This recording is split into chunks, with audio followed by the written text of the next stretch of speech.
advanced artifacts and bones mixed up with more primitive ones, going back hundreds of millions of years.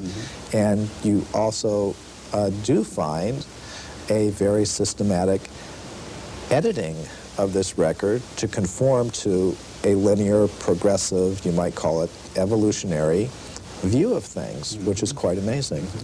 Of course, if we have this sort of cyclical picture, circular picture of things, much of conventional science will need to be readjusted, and naturally, I suppose it's only fair to say that Vedantic thought has many other ideas about the nature of time and space, the nature of spiritual dimensions. I believe that your view of things would be that rather than say that humanity evolved from simple celled creatures, that in some sense we rather descended from spiritual planes. Yes, and this is a matter that...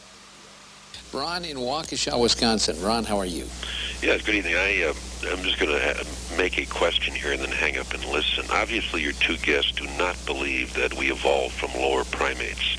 And interestingly enough, one of them comes from a Judeo-Christian background and one not. Right. Now, my question is, if we did not, then where do you two people feel we did come from? And I'd like some hard evidence of a Garden of Eden. Thank you. Okay.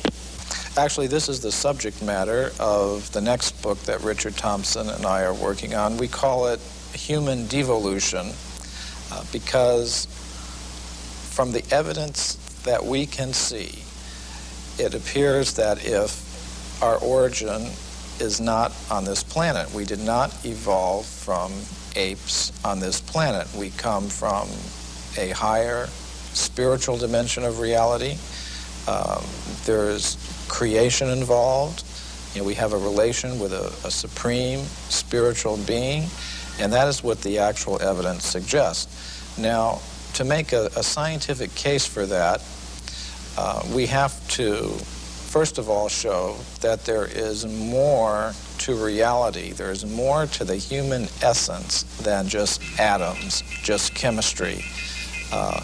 Now, this is another whole subject, and it took 8 years for us to do the research for the hidden history of the human race, and we wanted to do all that research so we could make a convincing case, and we're now in the process of making such a convincing case for human beings as being ultimately spiritual in origin, and we intend to make a very convincing case for that in our next book.